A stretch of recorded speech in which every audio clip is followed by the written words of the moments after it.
오늘 함께 나눌 하나님 말씀은 열왕기상 9장 10절부터 28절까지입니다. 다 함께 일하셔서 열왕기상 9장 10절부터 28절까지 말씀 보도록 하겠습니다. 교독을 하죠. 솔로몬이 두 집 곧 여호와의 성전과 왕궁을 20년 만에 건축하기를 마치고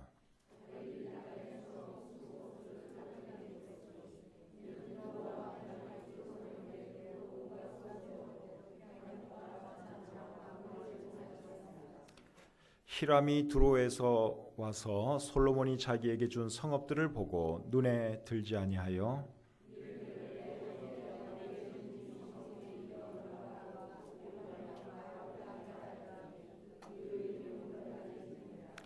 히람이 금 120달란트를 왕에게 보내었더라.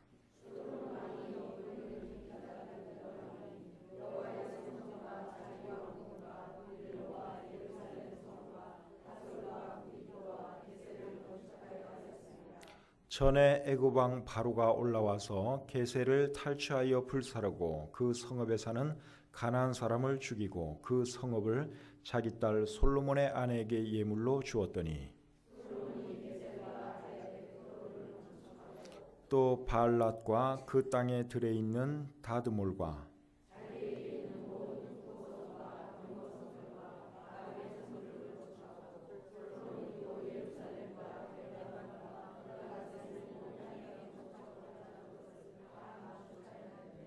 이스라엘 자손이 아닌 아모리 사람과 헷 사람과 브리스 사람과 히위 사람과 여부스 사람 중 남아 있는 모든 사람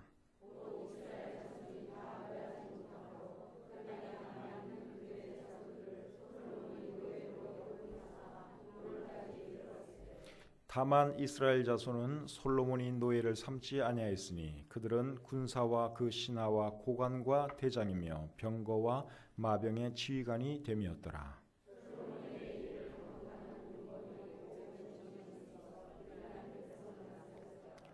바로의 딸이 다윗 성에서부터 올라와 솔로몬이 그를 위하여 건축한 궁에 이를 때에 솔로몬이 밀로를 건축하였더라.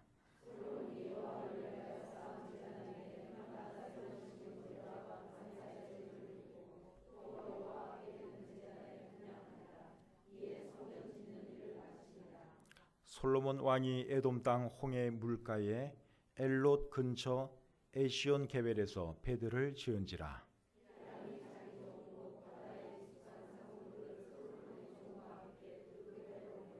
다 같이요.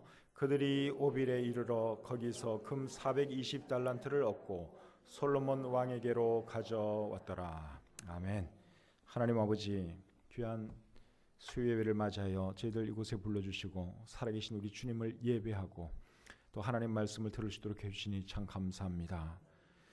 세상 곳곳에서 지진의 소식이 들려오고 복음의 문은 점점 좁혀져 가고 있고 이런 모든 것을 볼 때 우리 주님께서 오실 날이 심히 임박한 것을 저희가 느낍니다. 하나님, 이럴 때일수록 저희가 더욱더 깨어 경성하시도록 도와주시고 모이기를 피하는 어떤 사람들의 습관과 같이 하지 아니할 수 있도록 우리 사랑하는 성도님들 붙들어 주시고 축복해 주시옵소서. 이 끝날에 우리 교회를 들어 사용해 주시고 참 성경적인 우리 성도 침례교들을 하나님께서 크게 한번 사용해 주시기를 간절히 기도합니다. 영혼들을 보내주시고 신비하는 교회들마다 부흥의 소식이 들려오시도록 축복해 주시옵소서. 부족한 종이 말씀을 전하겠습니다. 하나님께서 참 부족한 것들은 감추어 주시고 능력의 장중에 붙드셔서 준비한 말씀 잘 전달하도록 도와주시옵소서. 예수님의 이름으로 기도드립니다. 아멘.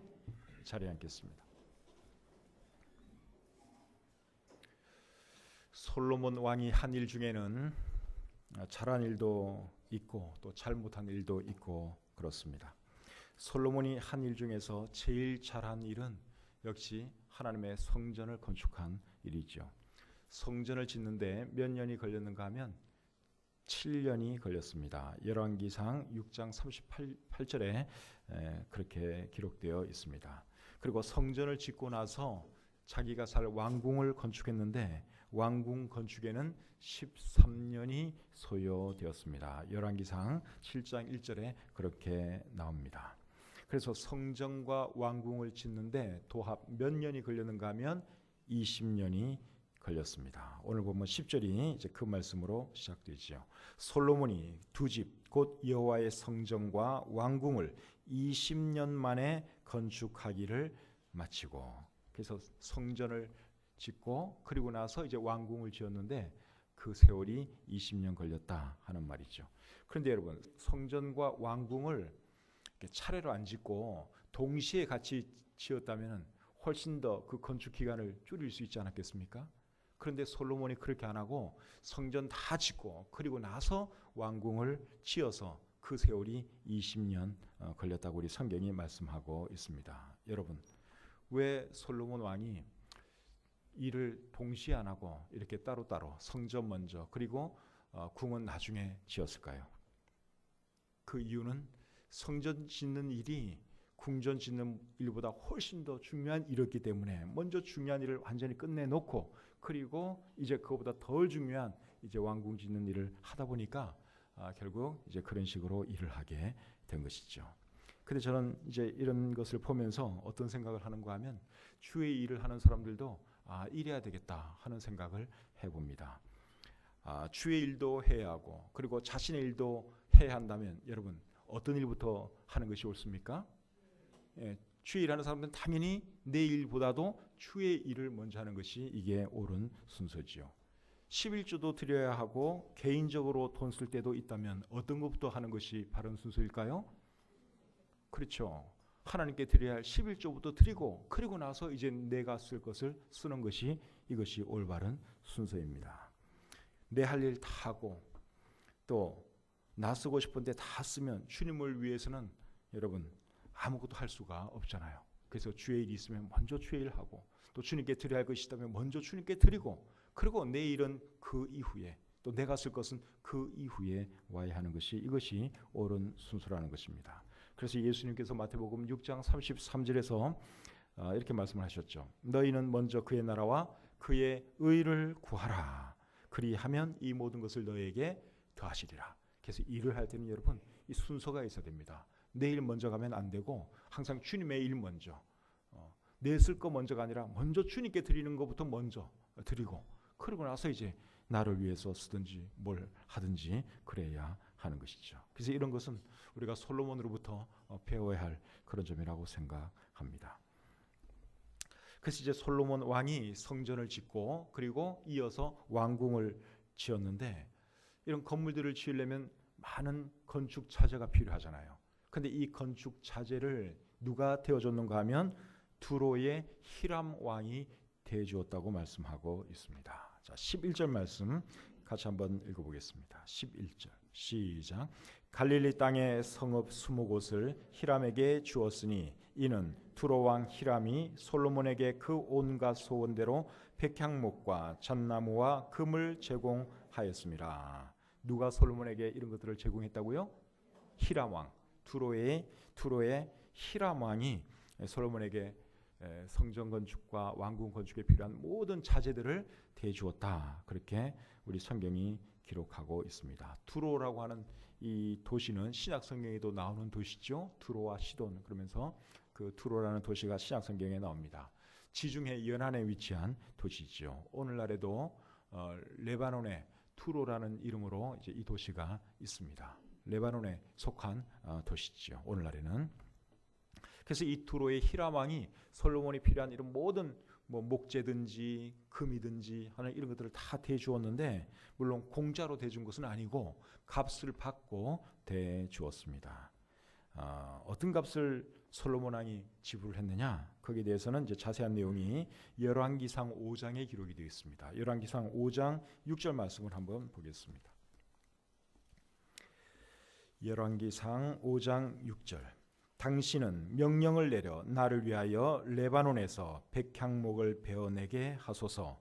내 종과 당신의 종이 함께 할 것이요 또 내가 당신의 모든 말씀대로 당신의 종의 삭을 당신에게 드리리라. 당신의 종들이 나를 위해서 일을 하면 내가 그들의 인건비를 다 지불하겠습니다. 솔로몬 왕이 그렇게 말을 한 거죠. 그 다음에 10절 11절 보겠습니다. 10절 11절 솔로몬의 모든 원대로 백향목 제목과 잣나무 제목을 주매 솔로몬이 히람에게 그의 궁정의 음식물로 밀 2만 고루와 맑은 기름 20고루를 주고 해마다 그와 같이 주었더라. 그래서 솔로몬 왕은 히람으로부터 이제 백향목이든지 이런 목재들을 주로 제공받았고 솔로몬 왕은 그 대가로 또 무엇을 주었습니까? 예, 양식을 주었어요. 양식, 밀가루도 주고 기름도 주고 이제 여러 가지 먹을 것들을 제공해 주었다고 우리 성경이 말씀하고 있습니다. 그런데 오늘 본문 11절에 보니까 이제 그런 것 외에도 또 갈릴리 땅에 있는 성읍 20곳을 히람 왕에게 주었다고 말씀하고 있죠. 11절에 그렇게 나와 있죠.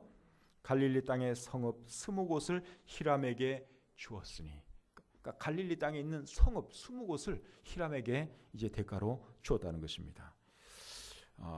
아마도 솔로몬 왕이 히람에게 음식물, 양식 이제 이런 거를 이제 주기로 했는데 제 생각에는 조금 양이 부족했던 것 같아요. 그래서 이제 그 대신 이 갈릴리에 있는 그 성읍 20곳을 준 것이 아닌가 그렇게 생각이 됩니다. 근데 이 내용을 읽으면서 어떤 생각이 드는가 하면 이거 이래도 되는가 하는 생각이 듭니다. 여러분들은 혹시 그런 생각 안 듭니까?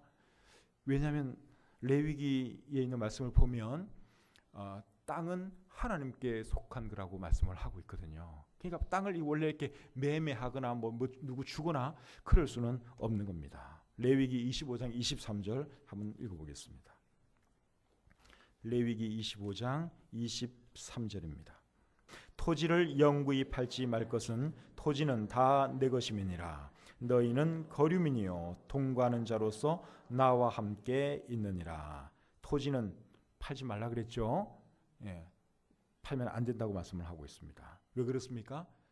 그 땅의 주인은 하나님이시고 그 땅에 사는 이스라엘 백성들은 소작인에 불과하고 임시 거주자에 불과하기 때문이라고 말씀하고 있습니다. 그러니까 땅을 하나님께서 이제 그 여호와서를 통해서 이스라엘 백성들에게 땅을 분배를 해줬잖아요. 그럼 이제 그 지파 사람들은 계속 거기서 살아야 되는 거예요. 막 주고 뭐 매매를 하거나 그러지 말라 그랬어요. 왜냐면 그게 어차피 그들의 것도 아니고 하나님의 것이고 너희들은 잠깐 지나가는 거류민이고 나그네다. 그러니까 그 땅 그냥 거기서 가만히 농사 짓고 살든지 그렇게 살 것이지 판다든가 뭐 네 마음대로 준다든가 그러지 말라고 하나님께서 말씀하셨죠. 부득불 뭐 사정이 있어서 땅을 팔 수밖에 없는 그런 상황이 생겼어요. 그래서 또 누군가가 이제 그 땅을 사줬어요. 그럴 때는 어떻게 되는 줄 아십니까? 희년이 되면, 희년은 50년마다 한 번씩 희년이에요. 희년이 되면 원주인에게 무조건 돌려줘야 되는 거예요. 그러니까 영구히 이 땅은 그 하나님께서 애초에 주신 그 지파 사람들 땅이다 그 말이에요. 일시적으로는 팔 수 있어요. 사정에 의해서. 그러나 희년 되면 다시 원위치, 다시 원주인이 다시 갖기로 되어 있습니다. 그런데 솔로몬 왕이 어떻게 했어요? 갈릴리에 있는 땅 20성읍을 그 히람 왕에게 주었다고 말씀을 하고 있죠. 잘한 일입니까? 못한 일입니까? 이거는 못한 일이에요. 분명히 못한 일입니다. 그런데 역대하 8장 1절과 2절 말씀을 읽어보잖아요. 그러면 거기에 어떤 말씀이 기록되는가 하면 솔로몬 왕이 나중에 히람 왕으로부터 그 땅을 다시 돌려받습니다. 자, 역대하 8장 1절 2절 한번 보겠습니다. 역대하 8장 1절 2절입니다. 솔로몬이 여호와의 전과 자기의 궁궐을 20년 동안에 건축하기를 마치고 후람이, 여기 후람은 히람과 같은 사람이에요. 같은 이름입니다. 후람이 솔로몬에게 되돌려준 성읍들을 솔로몬이 건축하여 이스라엘 자손에게 거기에 거주하게 하니라. 결국 다시 돌려주었죠. 솔로몬 왕이 돌려받았습니다. 그러니까 이런 것을 보면 솔로몬 왕이 줄 때 아주 준 것 같지는 않고 제 생각에 담보물로 준 것 같습니다. 담보물로. 14절에 보면, 오늘 보면 14절에 보면 솔로몬 왕에게 히람이 금 120달란트를 보냈다고 말씀하고 있어요. 자, 14절 말씀 한번 더 보겠습니다. 14절. 히람이 금 120달란트를 왕에게 보냈더라. 120달란트는 4.5톤에 해당되는 양입니다. 근데 그렇게 많은 그 금을 히람이 솔로몬에게 이렇게 보냈다고 말씀하고 있어요. 거기에 대한 담보물로 이 땅을 일시적으로 준 것이 아닌가 그런 생각이 듭니다. 그렇다고 해도 그것도 잘못된 일입니다. 금이 필요했다면 금이 생길 때까지 기다리면 되잖아요. 나중에 보면 그 스바 여왕이 찾아와서 금도 많이 주고 막 또 어마어마한 금들이 막 또 들어옵니다. 조금만 기다리면 되는 거예요. 그런데 솔로몬이 그렇게 안 하고 그냥 땅을 이렇게 주면서 담보로 맡기면서 이제 금을 먼저 받은 것이죠. 그래서 금이 필요했다면 금이 생길 때까지 기다리든지 아니면 다른 방법으로 해결을 했어야 되는데 솔로몬이 그렇게 하지 않았는데 그것은 그의 불찰이었다고 생각됩니다. 솔로몬 왕이 잘못한 일은 이 일 외에도 또 있습니다. 자, 본문 19절 말씀을 읽어보겠습니다. 19절입니다. 자기에게 있는 모든 국고성과 병거성들과 마병의 성들을 건축하고 솔로몬이 또 예루살렘과 레바논과 그가 다스리는 온 땅에 건축하고자 하던 것을 다 건축하였는데, 자, 여기 보니까 솔로몬이 국고성, 병거성들 또 마병의 성들을 건축했다고 말씀하고 있습니다. 이것은 무슨 말인가 하면 솔로몬에게는 재산이 어마어마하게 많았다. 병거들이 어마어마하게 많았다. 마병들이 무척 많았다. 그 소리입니다. 그러니까 이제 이런 것들을 둘 그런 이제 성읍들을 여기저기에 만든 것이죠. 얼마나 많은 재산과 또 병거와 마병이 있었는가 하면 열왕기상 10장 26절부터 29절을 보시면 아실 수 있습니다. 자, 열왕기상 10장 26절부터 29절까지 말씀 제가 읽어드리겠습니다. 솔로몬이 병거와 마병을 모으매 병거가 1,400대요 마병이 12,000명이라. 병거성에도 두고 예루살렘 왕에게도 두었으며 왕이 예루살렘에서 은을 돌같이 흔하게 하고 백향목을 평지에 뽕나무같이 많게 하였더라. 솔로몬의 말들은 애굽에서 들여왔으니 왕의 상인들이 값주고 산 것이며 애굽에서 들여온 병거는 한 대에 은 600세겔이요 말은 한 필에 150세겔이라. 이와 같이 햇사람의 모든 왕과 아람 왕들에게 그것들을 되팔기도 하였더라. 그러니까 재산이 정말 많은 사람이었죠. 솔로몬 왕이 마병 또 병거들이 무지무지하게 많았습니다. 그런데 하나님께서 왕이 될 사람은 그런 거 많이 가지라 그랬습니까? 많이 갖지 말라 그랬습니까? 그런 거 많이 갖지 말라 그랬죠. 신명기 17장 15절부터 17절에 보시면 그렇게 말씀을 하고 있는데, 자, 제가 한번 또 읽어드리겠습니다. 신명기 17장 15절 중간부터 제가 읽겠습니다. 내 위에 왕을 세우려면 내 형제 중에서 한 사람을 할 것이요 내 형제 아닌 타국인을 내 위에 세우지 말 것이며 그는 병마를 많이 두지 말 것이요 병마를 많이 얻으려고 그 백성을 애굽으로 돌아가게 하지 말 것이니 이는 여호와께서 너희에게 이르시기를 너희가 이후에는 그 길로 다시 돌아가지 말 것이라 하셨음이며 그에게 아내를 많이 두어 그의 마음이 미혹되게 하지 말 것이며 자기를 위하여 은금을 많이 쌓지 말 것이니라. 이 하나님 말씀인데 왕 될 사람은 뭐 은금을 많이 가진다든가 마병을 많이 가진다든가 아내를 많이 둔다든가 그러지 말라 그랬어요. 근데 솔로몬 왕은 하나님이 말씀하신 정반대로 행했습니다. 그래서 많은 마병을 두고 많은 병거도 두고 은금도 무척 많이 갖고 그리고 아내들까지도 무척 많이 둔 것을 우리가 알 수 있죠. 이때부터 이미 솔로몬 왕은 영적으로 퇴보하는 삶을 살았다고 생각이 됩니다. 자, 그래서 솔로몬 왕이 히람에게 갈릴리에 있는 성읍 20곳을 주었는데 히람의 반응이 어땠을까요? 예, 별로였죠. 12절 13절 보겠습니다. 본문 12절 13절. 히람이 두로에서 와서 솔로몬이 자기에게 준 성읍들을 보고 눈에 들지 아니하여 이르기를 내 형제여 내게 준 이 성읍들이 이러한가 하고 이름하여 가불 땅이라 하였더니 그 이름이 오늘까지 있느니라. 마음에 안 들어 했어요. 갈릴리에 있는 성읍 20곳이나 주었는데도 불구하고 이 히람 왕이 별로 좋아하지를 않았습니다. 그래서 그 땅 이름을 이제 가불이라 그랬는데 가불이라는 말의 의미는 뭐 가치 없다, 쓸모 없다, 뭐 이런 뜻이죠. 여기서 우리가 한 가지 생각해 볼 것이 있습니다. 솔로몬이 진짜 별것 아닌 것을 주어서 히람이 이런 반응을 보였는지, 아니면 히람이 욕심이 많아서 이런 반응을 보였는지, 어느 쪽일까요? 둘 중에 하나는 틀림없어요. 그죠? 정확하게는 몰라요. 솔로몬이 준 게 진짜 시시한 것을 그렇게 주어서 그랬는지, 아니면 이 사람이 욕심이 지나쳐서 그랬는지 정확하게는 알 수 없지만 둘 중에 하나는 틀림이 없어요. 인간관계가 참 어려운데, 인간관계가 어려운 이유가 저는 이런 데 있다고 생각이 듭니다. 나는 잘해준다고 잘해주는데 상대방이 시시하다고 생각되면 그 이제 불만 가질 수밖에 없는 거죠. 그리고 또 내가 상대방에게 너무 야박하게 한다면 또 그것도 이제 인간관계에 문제가 생길 수밖에 없습니다. 그래서 인간관계를 잘 하려면 어떻게 되느냐? 주는 입장에서는 최대한 잘해주려고 노력을 해야 될 것이고, 받는 입장에서는 또 뭘 주든지 항상 감사하는 마음을 가져야 하지요. 그래야지 인간관계가 원만하게 유지될 수 있습니다. 둘 중에 하나라도 이게 이루어지지 않으면 인간관계가 해결이 될 수가 원만하게 이루어질 수가 없어요. 그래서 내가 베푸는 쪽이다, 그럼 최대한 잘 베풀어줘요.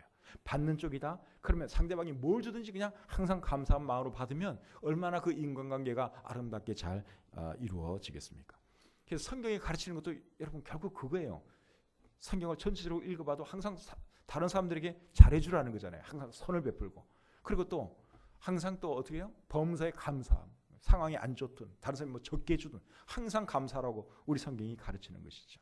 그래서 어쨌든 이제 이 두 사람의 이런 관계를 보면서 우리도 참 인간관계를 잘하기 위해서 더 많은 노력을 해야 되겠다 하는 그런 생각을 해보게 됩니다.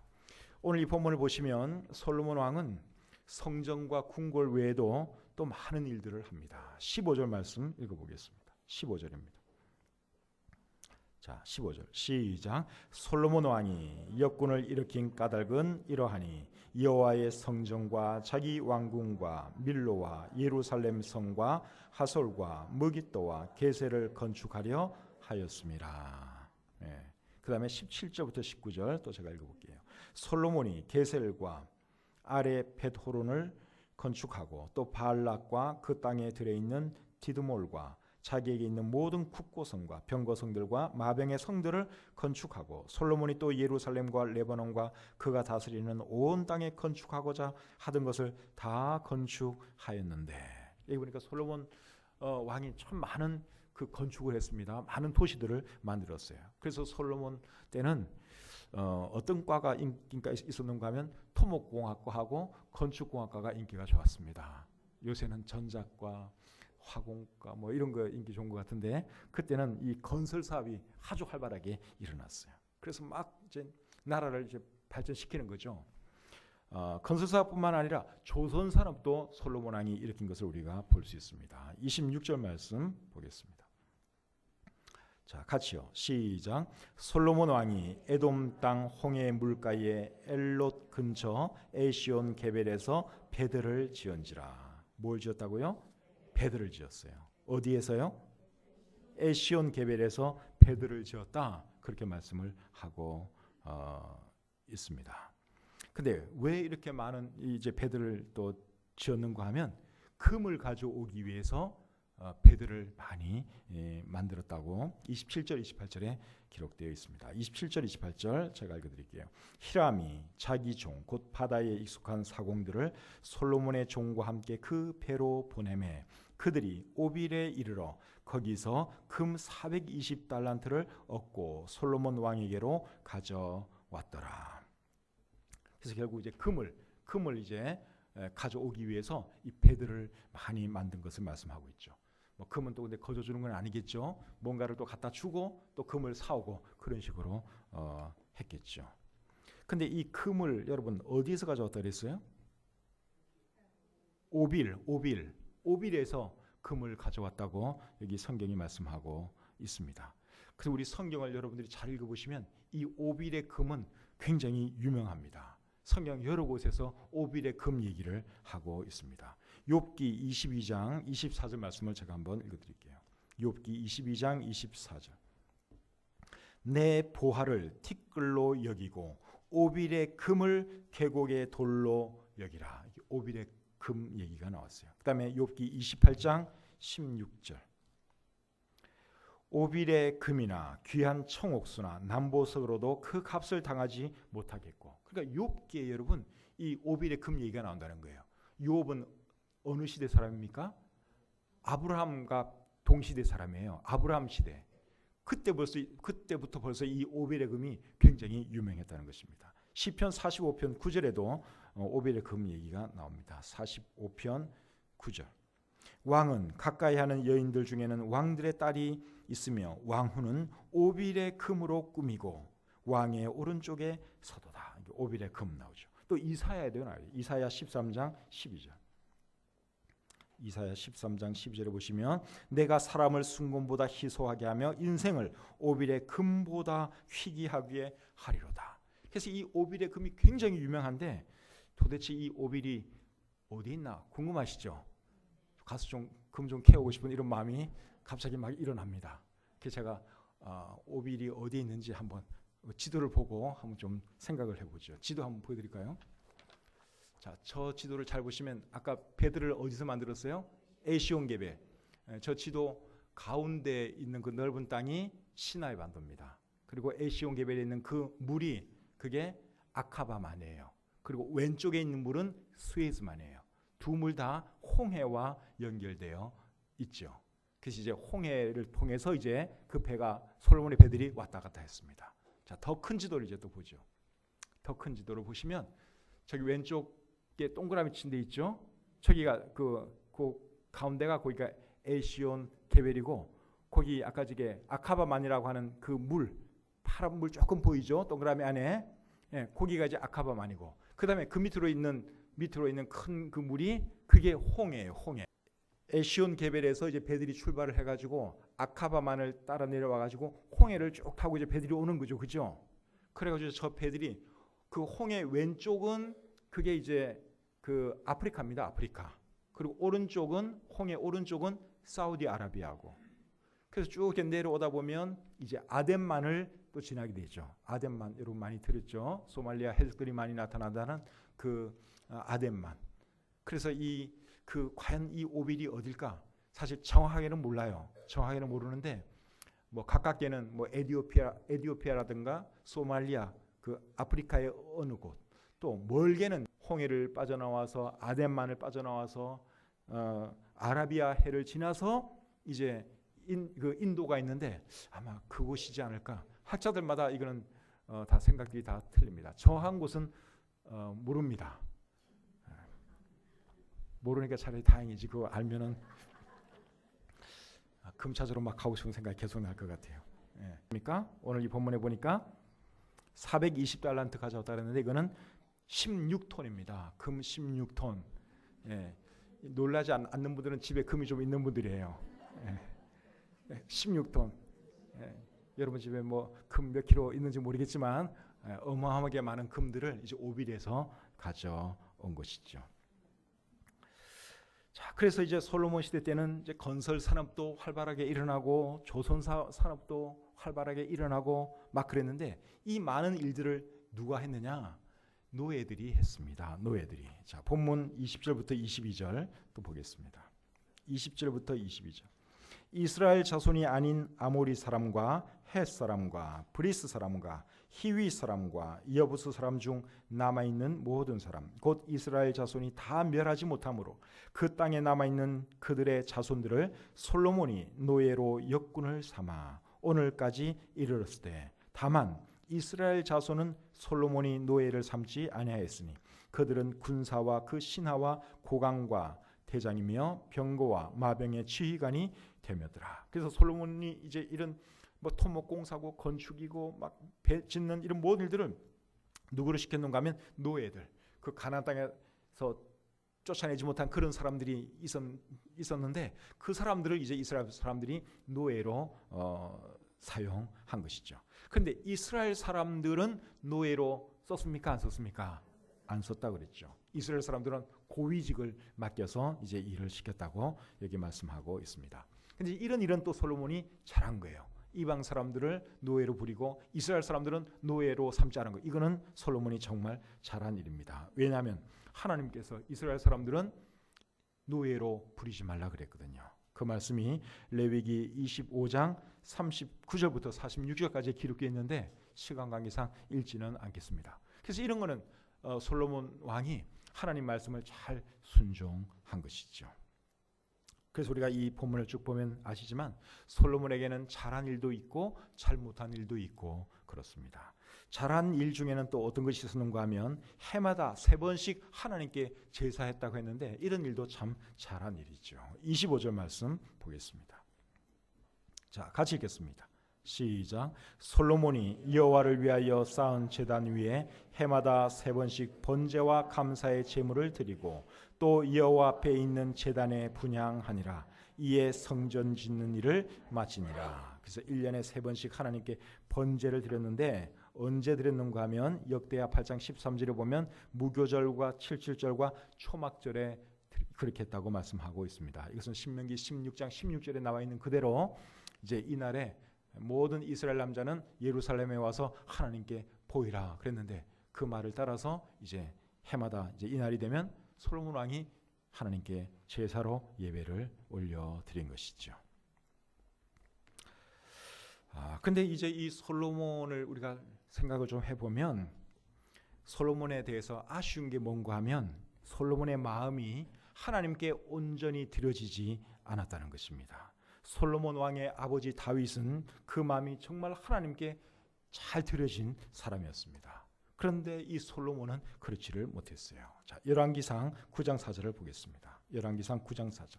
내가 만일 내 아버지 다윗이 행함같이 마음을 온전히 하고 바르게 하여 내 앞에서 행하며 내가 내게 명령한 대로 온갖 일에 순종하여 내 법도와 율례를 지키면, 하나님께서 솔로몬에게 하신 말씀인데, 그러니까 다윗은 정말 그 마음이 하나님께 온전히 드려진 사람이에요. 그래서 네 아버지가 했던 것처럼 너도 그렇게만 하면 내가 너 축복해 줄 것이다. 하나님이 그렇게 말씀을 했는데 솔로몬이 그러지를 못했습니다. 자, 11장 4절 보겠습니다. 11장 4절. 솔로몬의 나이가 많을 때에 그의 여인들이 그의 마음을 돌려 다른 신들을 따르게 하였으므로 왕의 마음이 그의 아버지 다윗의 마음과 같이 아니하여 그의 하나님 여호와 앞에 온전하지 못하였으니. 다윗은 정말 하나님께 그 마음이 향한 사람이었는데 솔로몬은 그러지 못했습니다. 6절. 솔로몬이 여호와의 눈앞에서 악을 행하여 그의 아버지 다윗이 여호와를 온전히 따름같이 따르지 아니하고. 이런 게 이제 솔로몬의 결정적인 문제였습니다. 그래서 결국 솔로몬이 어떻게 됩니까? 쾌락을 추구하는 사람이 되고 또 우상을 숭배하는 그런 사람이 되죠. 그래서 솔로몬의 나라가 둘로 쪼개지고 두 나라는 결국 아수르와 바벨론 제국에 의해서 각각 멸망당하고 말았습니다. 여러분, 솔로몬을 보면서 우리가 배워야 할 교훈이 뭘까요? 나라를 강하게 하고 경제를 일으키는 것도 중요하지만 그보다 더 중요한 일은 자기 자신과 자기 백성들의 마음을 하나님께 향하게 하고 하나님 말씀대로 살게 하는 일이다 하는 거죠. 근데 솔로몬은 그것을 못한 겁니다. 토목공사 잘하고 조선사업 잘익히고 다 잘했어요. 나라를 부강하게 만든 건 정말 좋았어요. 그런데 백성들의 마음을 하나님께 향하게 하지는 못했어요. 그리고 자기 마음도 그렇게 하지를 못했다는 것입니다. 솔로몬을 보면서 우리는 솔로몬이 했던 실수를 해서는 안 될 줄 믿습니다. 우리나라가 부강한 나라가 되고 잘 사는 나라가 되는 것도 정말 중요하지만 그보다 더 중요한 것은 우리나라 온 백성이 하나님을 경외하면서 하나님 말씀대로 사는 나라가 되는 것이라고 믿습니다. 그런 나라가 되어야 하는 것이죠. 그래서 저와 여러분들이 우리나라가 그런 나라가 되게 해달라고 하나님께 더 간절히 기도해야 할 줄 믿습니다. 만약에 우리나라에서 차별금지법이라도 통과되면은 그때부터는 이제 우리나라가 정말 도덕적으로 문란한 그런 나라가 될 것입니다. 동성애가 이제 그때는 완전히 합법화돼가지고 오히려 동성애가 잘못됐다고 말하는 사람들이 역차별을 당해야 되는 이제 그런 시대가 될 것입니다. 그래서 이 차별금지법이라는 게 이게 진짜 희한한 법이에요. 소수의 사람들 보호한답시고 이제 정당한 바른 사람들이 나중에 이제 코너로 몰리는 이런 희한한 그런 세상이 되는 것입니다. 그래서 우리나라가 제발 그런 나라가 되지 않게 해달라고 우리가 정신을 차려야 되고 또 국회의원이나 뭐 대통령이나 시장을 뽑을 때도 정말 이 정신이 제대로 박힌 사람, 도덕적으로 건전한 사람, 이런 사람들을 우리가 지도자로 세워야 할 줄 믿습니다. 그래서 우리나라도 잘 돼야 되고 또 우리 가정도 또 잘 돼야 되는 것이죠. 여러분, 우리 가족들이 세상에서 잘 되는 것도 중요하지만 그보다 더 중요한 것은 무엇입니까? 우리 가족들이 정말 하나님 사랑하고 하나님 경외하는 그런 삶을 살아가는 것이라고 믿습니다. 저와 여러분들의 가정은 그렇게 하고 있는지 지금 모르겠어요. 여러분들 가족들, 여러분 자녀들은 지금 신앙생활 잘하고 있습니까? 세상적으로 여러분 잘 되는 게 이게 중요한 게 아니라 정말 하나님을 섬기면서 하나님 경외하면서 살아가는 그것이 중요하다고 하는 것을 잊지 마시기를 바랍니다. 솔로몬은 누가 보더라도 외적으로는 성공한 사람이에요. 솔로몬처럼 여러분 부귀영화를 많이 누린 왕이 어디 있어요? 이 사람은 외적으로 보면 정말 성공한 사람이에요. 그런데 실상은 어떤 줄 아십니까? 이 사람은 실패한 사람이에요. 외형적으로는 성공했어요. 그런데 영적으로는 이 사람은 실패하는 사람이었습니다. 왜냐하면 처음엔 정말 좋았는데 날로 영적으로 퇴보하고 결국은 타락하고 우상 숭배하는 삶을 살았기 때문에 그런 것이죠.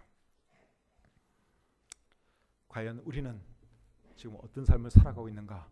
솔로몬을 보면서 다시 한번 생각해 봤으면 좋겠습니다. 참된 성공은 세상에서 성공하는 것이 성공이 아니라 영적으로 성공하는 것이 참된 성공입니다. 세상에서 인정받는 게 중요한 것이 아니라 하나님으로부터 인정받는 것이 이것이 진짜 성공이죠. 세상 사람들은 솔로몬을 성공한 사람이라고 말할 거예요. 침례 요한 실패자라고 말할 것입니다. 사도 요한 실패한 사람으로 볼 것입니다.